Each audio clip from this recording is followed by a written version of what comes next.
Suramilitan yena tasmai Sri Gurave Namah. Chaitanyam Anuvistam Stabidhan Yena Bhutale Swayam Rupam Karamaya Dhiranti Swapadanti Kam.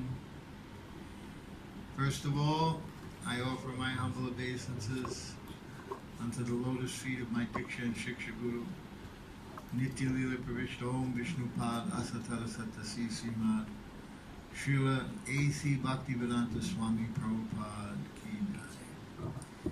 Then I offer my humble obeisances unto the lotus feet of my Shiksha and Sannyas Guru, Nitya Lila Pravishta Om Vishnupad Asatara Sattasi Srimad Srila Bhakti Vedanta Narayan Goswami Maharaj. Then I offer my humble obeisances unto the lotus feet of my Shiksha Gurus, Nitya Lila Pravishta Om Vishnupad Asatara Sattasi Srimad Srila Gaur Govinda Goswami Maharaj and Srila Bhakti Vigyan Bharti Goswami Maharaj. I offer my humble obeisances unto the lotus feet of the Sri Rupa Nuga Guru Varga, Srila Bhakti Vigyan Keshav Goswami Maharaj, Srila Bhakti Siddhanta Saraswati Goswami Thakur Prabhupada, and Srila Gauri Sharadas Babaji Maharaj and Srila Bhakti Vinod Thakur. And I offer my humble obeisances at the feet of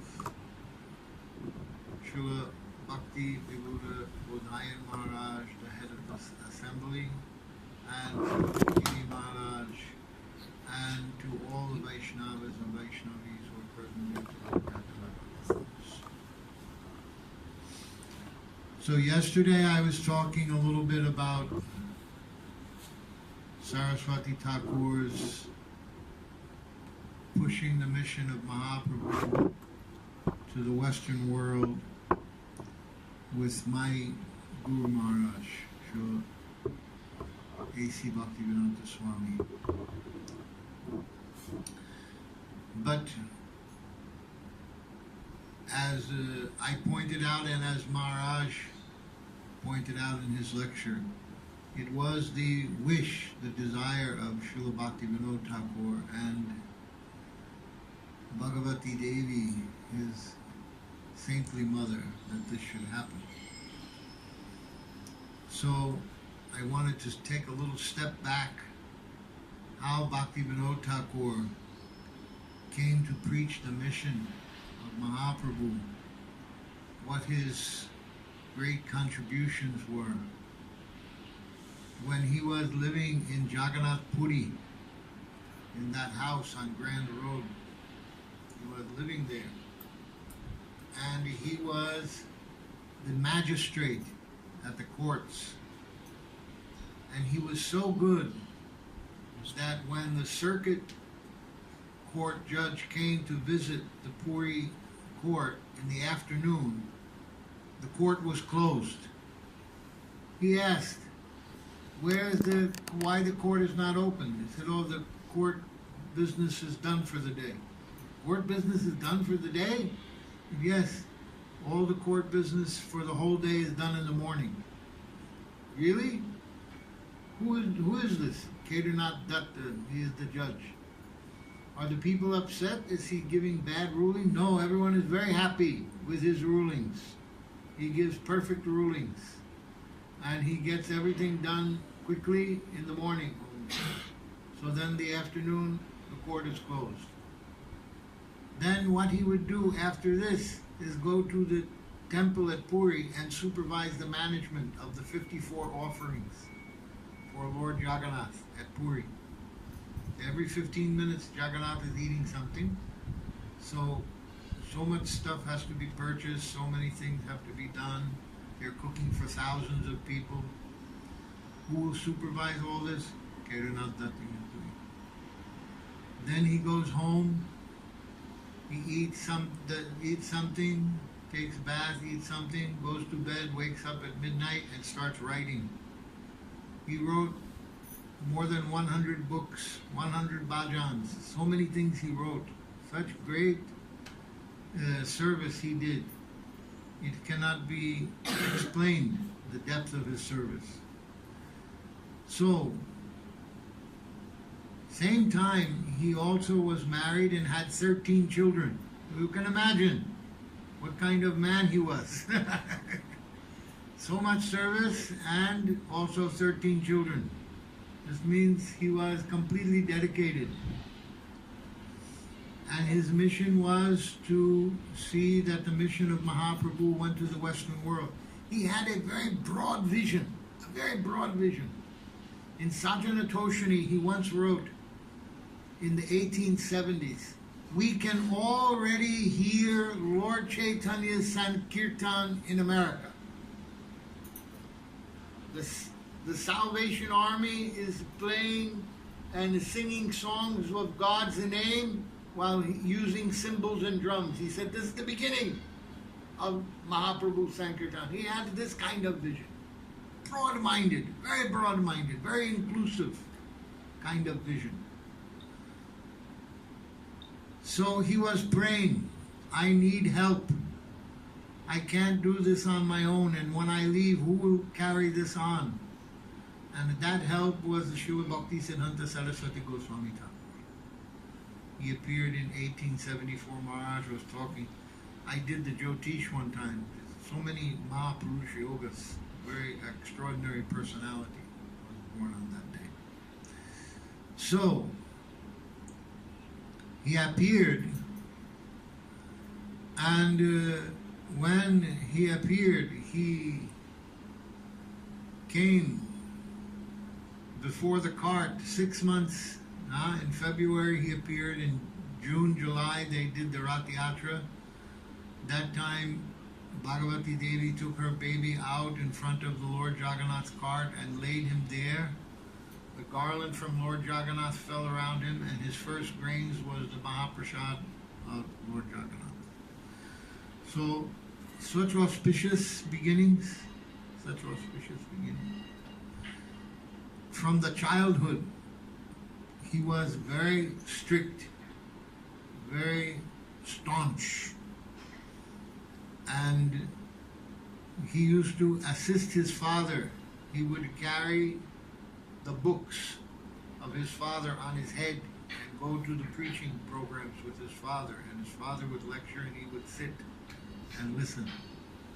And then he would go to study. When he was, these two stories I'm telling you now was told to me by Bon Maharaj. When Madhav Maharaj opened the house of Bhakti Vinod Thakur, the birthplace, when he opened the birthplace, so on that day I saw your Gurudev was there. I was there too. Huh? I was there too. Yeah, but I didn't know you then. I saw that your Gurudev was there. I was student. Yeah, you were a student. So your Gurudev was there, and Ban Maharaj was there, and he told some stories. And I remembered these two stories, what he told. That when Saraswati Thakur Prabhupada was about 12 or 13 years old, then he put a sign on the door of his room. He told, this is Brahmachari Ashram.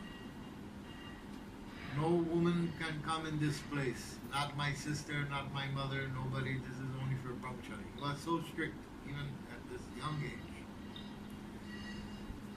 Then he told that he wanted to learn English language. So he went to the library and he got the books of all the big British philosophers. And he brought it back and he put the books in the room and he locked the door, and after 3-4 days he came out and he was speaking English. And this is why his English was so complicated English, because he learned it from these books of these philosophers. So, like this, Srila Saraswati Thakur was very strict, and he wanted always to please Srila Bhakti Vinod Thakur's vision. They had their moments, because Bhakti Vinod Thakur, he fought against all of the bogus groups, Old, Bold, Coles, Garanganagaris, Prakrita Sahaja, so many groups were there that Atibadi, 13 groups which were preaching bogus teachings of Mahaprabhu. They had mixed Shakta philosophy with Vaishnavism, and they made some hodgepodge nonsense, and they caused so much trouble in Bengal. So Bhaktivinoda Thakur had a vision that he would start this Namhat and this Gauranga Samaj, in which householders would push on the mission, and that each householder's home would become like a temple. And so this was his idea, to do this mission like this. And he tried to expand the mission through his householder disciples, of which he had many householders.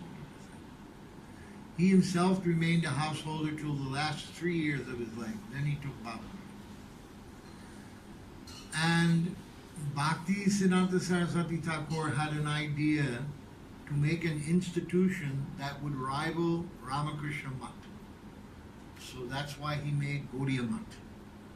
And that means sannyasis. So he wanted to make sannyasis and brahmacharis, celibate students.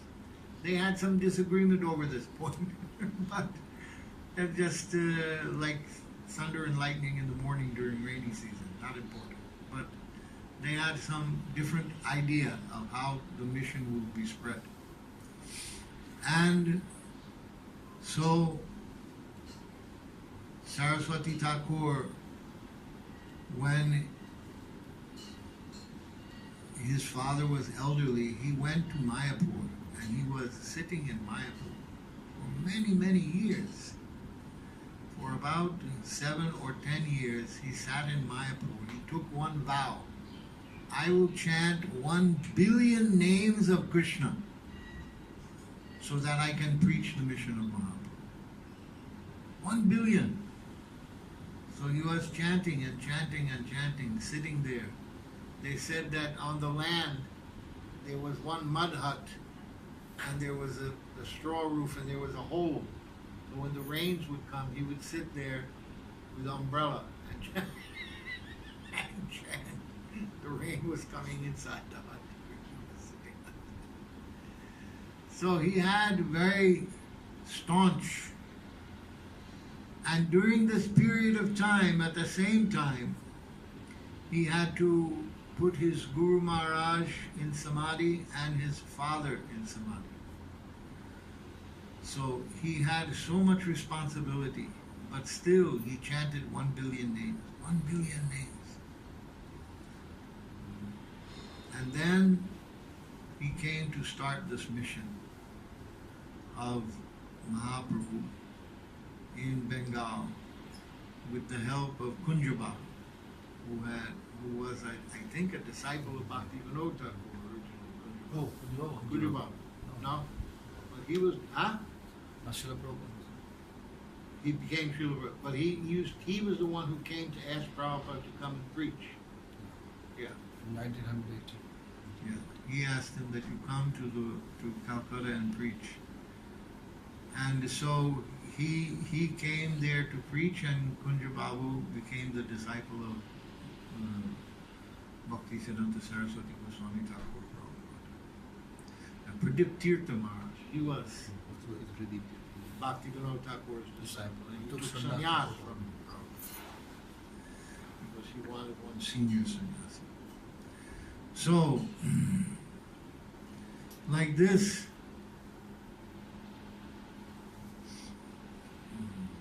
Srila Bhaktivinoda Thakur, he had many statements about non-sectarianism. How he wanted that this sectarianism, he told this sectarianism is exemplified by the forest fire in the Krishna Leela, where Krishna, that forest fire comes and Krishna has to swallow this forest fire. So non-sectarianism unless we are non-sectarian, if we have this sectarianist attitude, it is like a forest fire. It goes everywhere and destroys everything and creates damage. So we need to be non-sectarian. Means it doesn't matter. Here we see I am disciple of Prabhupada, and he is a disciple of Bhaktivedanta Swami Prabhupada. I am his disciple. He is disciple of Bhakti Pramod Puri Maharaj, and so we are coming together to preach together because we see no difference. We see that we are all in the mission of Mahaprabhu. This is the mood, proper mood. And we try to exemplify this mood, and this was the mood that Bhaktivinoda Thakur wanted. And Srila Bhaktisiddhanta Saraswati Thakur wrote one article called Thakur Bhaktivinoda, and in that article he told that Srila Bhaktivinoda Thakur has predicted the unification of all the Vaishnavas in the world under the one grouping called Brahma Sampradaya. So he didn't even call it Gaudiya Mat, he called it Brahma Sampradaya. He wanted that it should be seen in this way, free from any kind of particular designation to any smaller subgroup, but to the overall umbrella group, which is Brahma Sampradaya. So like this, they had a great vision for a non-sectarian worldwide mission of Mahaprabhu. This was the preaching of Bhaktivinoda Thakur, and this was also the preaching of Srila Saraswati Thakur. They had this vision, they had this desire, they wanted to do this. And we should carry on in that mood, in their mood. And by doing so, we can make advancement in our spiritual life and unify all the devotees. And the more in unity and harmony we are, the more the mission will spread. If we can't be in harmony with each other, he is the Swarup Damodar, the disciple, he is Narayan Maharaj, he is this one, he is that one. If we cannot come together and be in harmony, then how can the people outside of our culture be in harmony with Gaudiya Vaishnavism? Because they will say, these people are fighting amongst themselves. So what is the use? So we have to be in harmony with each other, and then we can be in harmony with everyone. My Guru Maharaj used to say, we are not concerned how one person deals with another, we are concerned about how one person deals with Krishna. Once you deal with Krishna, and you have your relationship with Krishna, then you will have a relationship with everyone and everything. So then all designations disappear when you develop your sambandha with Krishna. So this is the first thing, sambandha with Krishna. And then we can make advancement in our spiritual life. Anyway, these are just a few things about the histories of Bhaktivinoda Thakur and Srila Saraswati Thakur Prabhupada I wanted to share with you. And now I will let Maharaj speak more things. Like Dandavat Pranam to